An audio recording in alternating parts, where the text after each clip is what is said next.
Bom dia a todos. Em nome do Ministério Público do Trabalho no Paraná, saúdo todos os presentes, os componentes desta mesa, em especial o doutor desembargador Douglas, que dividirá comigo as atribuições deste painel.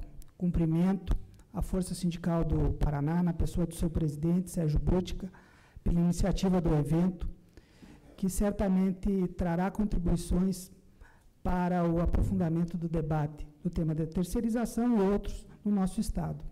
E dizer ainda que o Ministério Público do Trabalho tem a firme disposição de colaborar com o diálogo social, seja por intermédio de debates, da promoção de eventos, da participação de eventos das entidades sindicais ou de qualquer outro ente da sociedade civil, porque o diálogo social é realmente imprescindível e indispensável ao convencimento que hoje é realmente um instrumento de mudança e de efetivação de novos paradigmas para a nossa sociedade. Aproveitar a oportunidade de cumprimentar a pessoa ilustre que está aqui, participará da palestra, o ministro José Luciano Castilho Pereira, ministro do Tribunal Superior do Trabalho, que participou da minha banca de concurso, e se eu cometer algum erro, ele também é responsável por isso. Senhoras e senhores, bom, a terceirização é um tema já bastante conhecido e tem sido, no meu entender, mal interpretada e utilizada no nosso Estado. O discurso da terceirização como técnica de administração do negócio, como desconcentração da produção que prevaleceu durante muito tempo, acabou se tornando apenas um pressuposto para algumas iniciativas que realmente merecem a atenção da sociedade civil, das entidades sindicais, para que não resultem em perda de direitos, em precarização das relações de trabalho. Nós, de fato, não temos no nosso ordenamento jurídico hoje uma lei que disciplina as terceirizações, de modo geral, embora existam alguns diplomas legislativos que tratam da terceirização de forma especial. Nós temos a lei do estágio, que disciplina uma forma de contratação de terceiros. Nós temos a lei do trabalho avulso, que disciplina a contratação de pessoas por intermédio de operadores portuários nos portos organizados, ou mesmo a nova lei 12.023, que trata da movimentação de mercadorias e autoriza a contratação de pessoas para a movimentação de mercadorias em algumas atividades que a própria lei especifica, independente da natureza da atividade dessas empresas. Temos a lei do trabalho temporário, que, de certa forma, institucionaliza a intermediação de mão de obra para casos específicos, que a lei trata, em hipótese de acréscimo extraordinário de serviço e substituição eventual de mão de obra, e também a lei 7.102, agora alterada pela 8863, que trata da vigilância e transporte de valores. Mas talvez o grande paradigma hoje para disciplinar as terceirizações ainda seja o enunciado 331 do Tribunal Superior do Trabalho, que, de certa forma, lança pressupostos bastante interessantes e pertinentes com a nossa legislação da consolidação das leis de trabalho. O enunciado basicamente diz, no seu inciso 1º, que, como regra, a intermediação de mão de obra, ou seja, colocar alguém, locar a força de trabalho a terceiros é ilegal. E aí, com fundamento no artigo 2º e 3º da CLT, que conceituam o que é empregado e empregador, exceto na hipótese de trabalho temporário. No seu inciso 2º, diz que não forma vínculo de emprego com a administração pública, em hipótese de terceirização ou contratação irregular, de serviços em função da regra constitucional do concurso público, ou seja, alguém só pode ter vínculo com a administração direta ou indireta mediante concurso. O inciso 3º aprofunda a questão ao dizer que, em princípio, a terceirização não é admitida, exceto para serviços especializados e em atividades meio, ou seja, aquelas que não sejam indispensáveis, essenciais ao desenvolvimento do objeto social de uma empresa. E que sejam ainda executadas sem o requisito principal da relação de emprego, que é a subordinação. No seu inciso 4, trata da questão da responsabilidade subsidiária, ou seja, a jurisprudência trabalhista construiu o entendimento de que o tomador de serviços responde subsidiariamente, ou seja, se o terceirizado não pagar, paga quem o contratou, por não fiscalizar, por não acompanhar a quitação dos direitos trabalhistas, evidentemente, no período em que houve a contratação do terceirizado, a empresa principal participou do processo, ou seja, por consequência, se teve oportunidade de se defender e exercer todo o contraditório, o direito de defesa. E, por fim, no inciso 5º, nós temos a questão da administração pública, que hoje realmente, em função do novo posicionamento do Supremo, traz preocupação, porque, de certa forma, a responsabilidade subsidiária da administração pública ficou condicionada à demonstração nos autos de que a entidade pública não fiscalizou, não adimpliu corretamente os deveres da lei de licitação para que haja responsabilização. Do contrário, a administração contrata e não terá a responsabilidade subsidiária. Esse é um panorama geral, o doutor Douglas certamente aprofundará essas questões aí do ponto de vista doutrinário, mas a minha manifestação eu gostaria de centrar, primeiro, na questão dos projetos de lei que tramitam no Congresso Nacional, algumas ponderações, e, em especial, por ser um tema que envolve uma meta institucional do Ministério Público do Trabalho, a nova lei das cooperativas, ou seja, recentemente foi promulgada a Lei 12.690, que regulamentou o cooperativismo de trabalho, e que, ao nosso juízo, traz algumas situações que mereçam consideração do movimento sindical e da sociedade civil para melhor esclarecimento e correta aplicação da lei. Sobre os projetos de lei, embora o professor meu já disse, ou seja, nunca fundamente nada com projeto de lei. Projeto de lei é uma coisa que entra de um jeito e, quando sai, não se sabe realmente o resultado do que existe.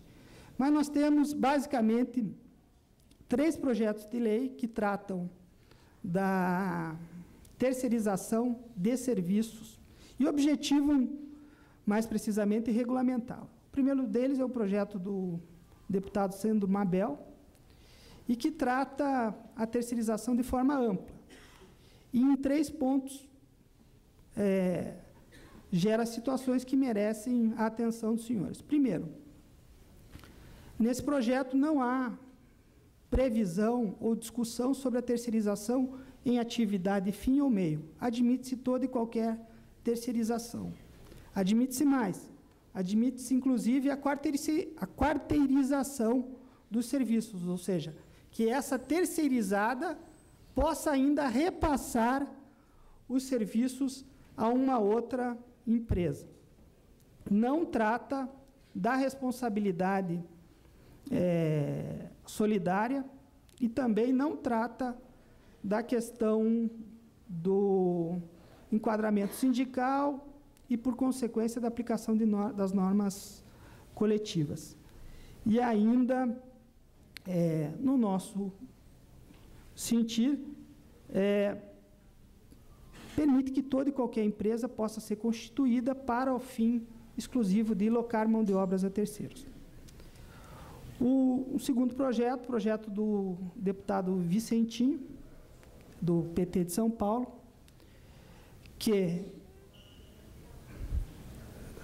não admite a terceirização apenas de serviços especializados, mas não retrata a quarteirização, não disciplina a questão do enquadramento sindical e também não fala da aplicação das normas de saúde e segurança do trabalhador. Quais normas serão? Se é atividade principal, se é atividade meia, etc. e tal.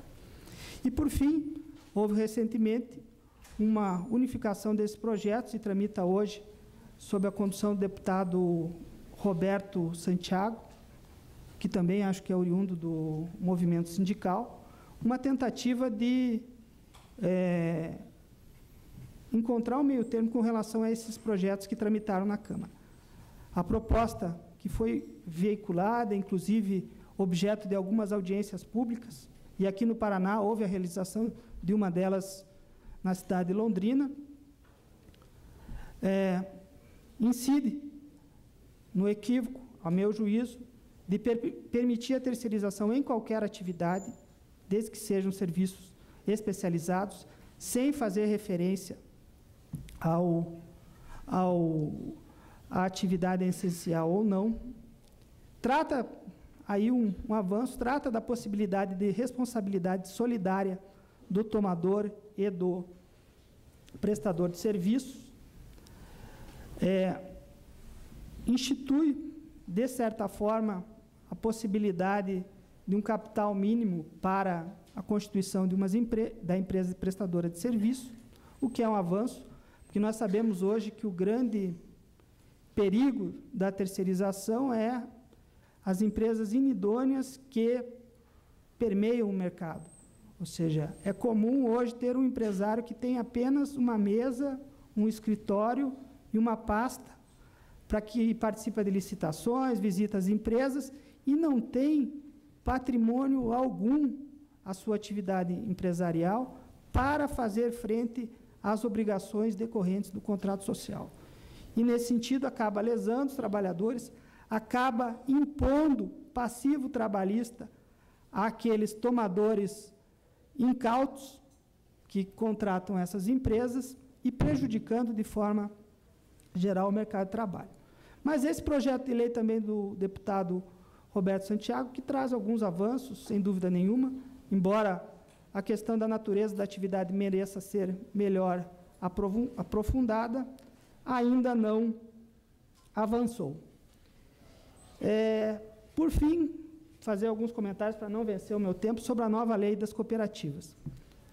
O governo federal editou a lei 12.690, que, de certa forma, ressuscita um moribundo, pelo menos, para não dizer, que era a situação das cooperativas de trabalho. A lei 12.690 criou ou institucionalizou duas formas de cooperativas: cooperativas de produção e cooperativas de prestação de serviços. Disse que as cooperativas de produção são aquelas destinadas à produção de bens, em que os cooperados detêm os meios de produção. E as cooperativas prestadoras de serviço são aquelas em que são constituídas para executar determinada atividade a terceiros. Embora a lei não diga que as cooperativas de prestação de serviços também devam deter os meios de produção, ou seja, não se prestar alocação de mão de obra, no artigo 5º há uma vedação expressa, que cooperativa de prestação de serviços não poderá servir à intermediação de mão de obra subordinada. Ou seja, se alguém constituir uma cooperativa com a finalidade de locar serviços a terceiros e não produzir um bem ou um serviço, incide numa ilegalidade.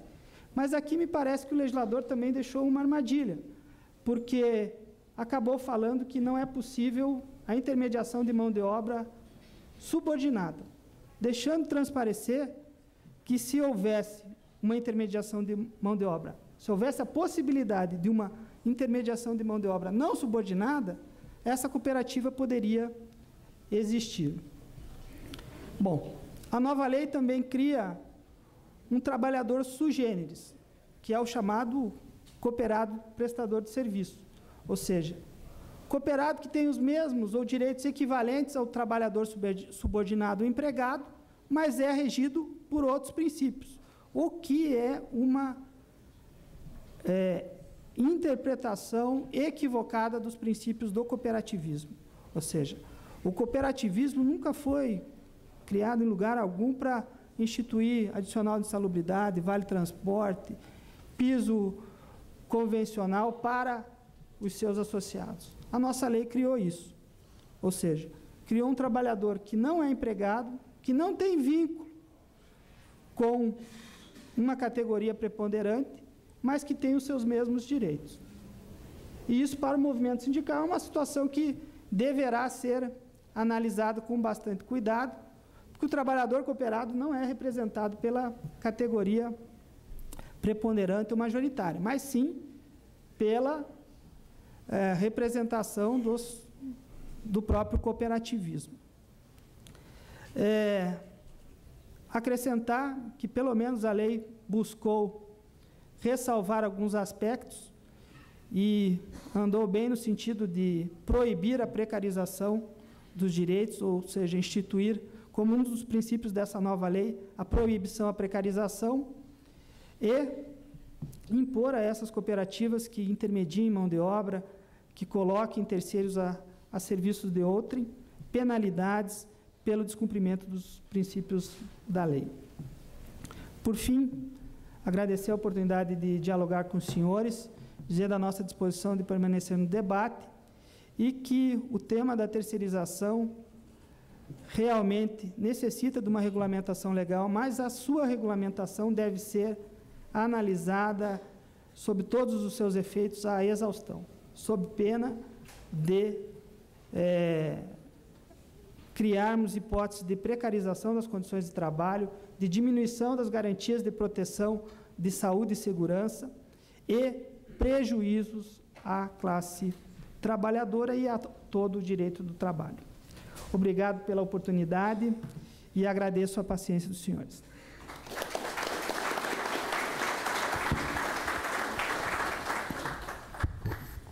Enquanto não houver uma legislação que regulamente a matéria, não há como garantir a igualdade de direitos, senão pela negociação coletiva, que é um instrumento que os sindicatos deveriam insistir e lutar para este tipo de situação. Mas o que realmente me preocupa, e acontece, inclusive aqui já no Paraná, é que, às vezes, para fazer frente à terceirização e outras situações do mundo sindical, cada vez mais os sindicatos ampliam as suas atividades de abrangência. E chega a situações que são, assim, geram no mínimo uma dúvida, abrange desde uma atividade industrial até outras que aparentemente não guardam relação entre elas. E o senso de representação e a capacidade de ação sindical fica muito reduzida.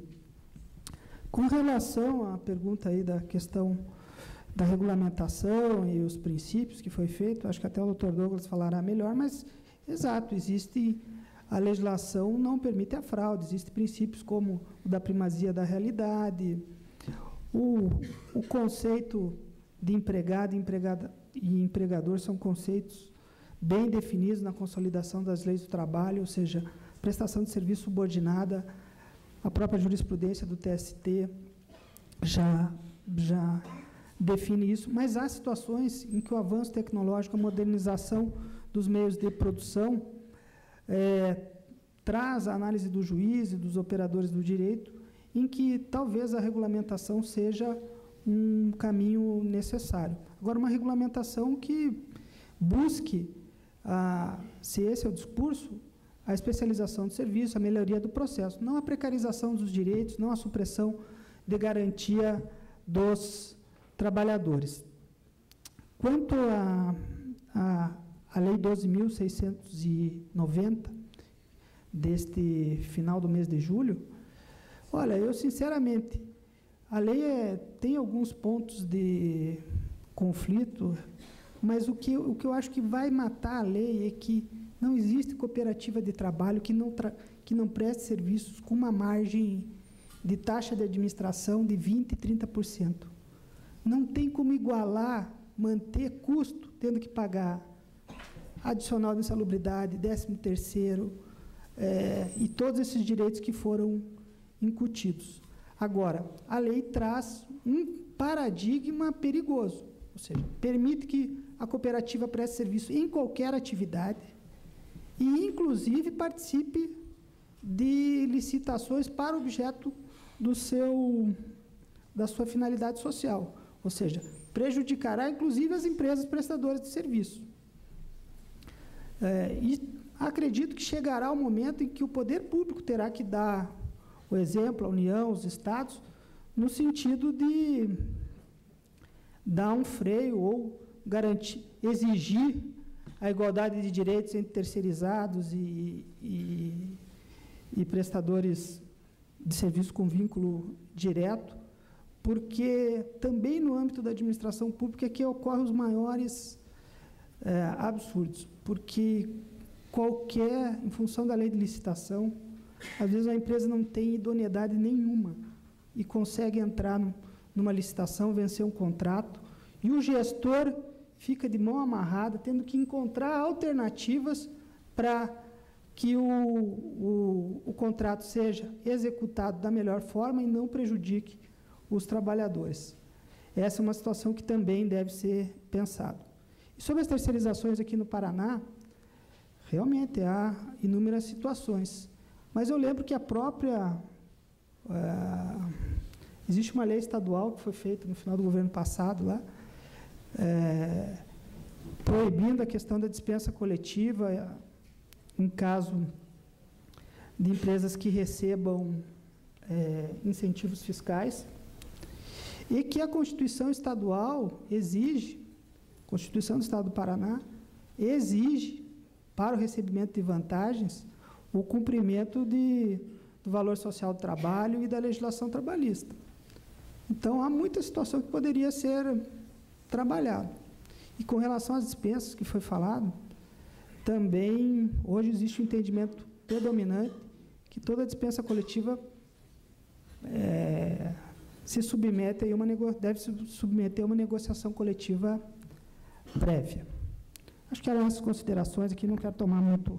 Sobre as questões de atividade fim, interdito, já foram abordadas pelo Dr. Douglas, apenas fazer uma referência sobre a questão da saúde, do transporte, é que a administração pública, alguns serviços, na verdade, embora transfira a terceiros, não é uma situação diferente da empresa privada.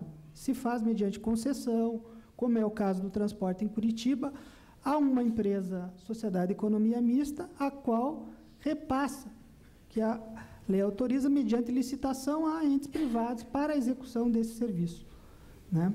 Isso não quer dizer que essa situação esteja, a princípio, irregular, porque a empresa, a gestora desse contrato, fiscaliza a execução não do trabalho, propriamente dito, do motorista, do cobrador, mas o fornecimento do serviço público de transporte. Embora haja situações que, inclusive, já foram levadas ao conhecimento do Poder Judiciário, como o fato da UBS penalizar o trabalhador por infrações de trânsito, quando, na verdade, não tem autoridade para isso.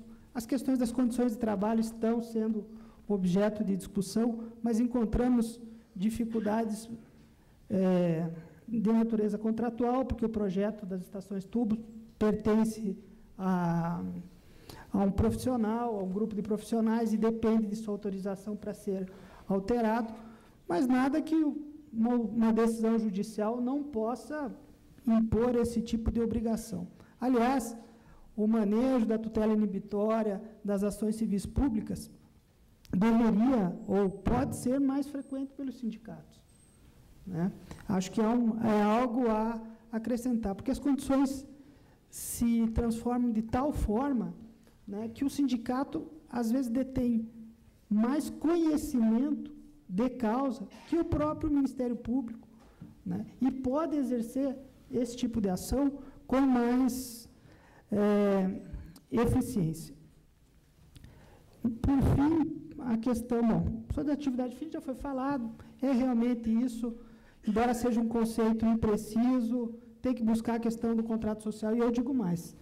Na verdade, para você conseguir uma ação civil pública, um provimento hoje que transita em julgado, porque às vezes você consegue uma decisão em primeira instância, que pode ser reformada ou mantida em segundo grau e até na instância extraordinária. Tem que buscar a questão da atividade fim, ressaltar a questão do que o serviço não é especializado e, se possível, provar que tem fraude, que tem prejuízo ao trabalhador. Senão, é muito difícil você conseguir que prevaleça hoje uma ação inibitória com relação ao tema de terceirização. Como foi dito, as instituições são plurais, esse é um tema que realmente causa muita dúvida entre as pessoas, porque é o discurso da criação de emprego, da ampliação dos benefícios sociais, e por aí vai, né? Então, por isso que eu insisto, embora eu ache que a terceirização seja algo mais prejudicial do que benéfico, a regulamentação é importante, e é importante a participação da sociedade civil organizada, fiscalizando o processo legislativo e até propondo ideias para que nós não tenhamos uma legislação que, cedo ou tarde, a meu juízo, irá vir, que seja mais danosa do que os conceitos que nós temos hoje. Mais uma vez, agradeço a força sindical e a participação dos senhores e desejo toda a sorte aí nos demais trabalhos desta manhã e à tarde. Agradecendo, doutor.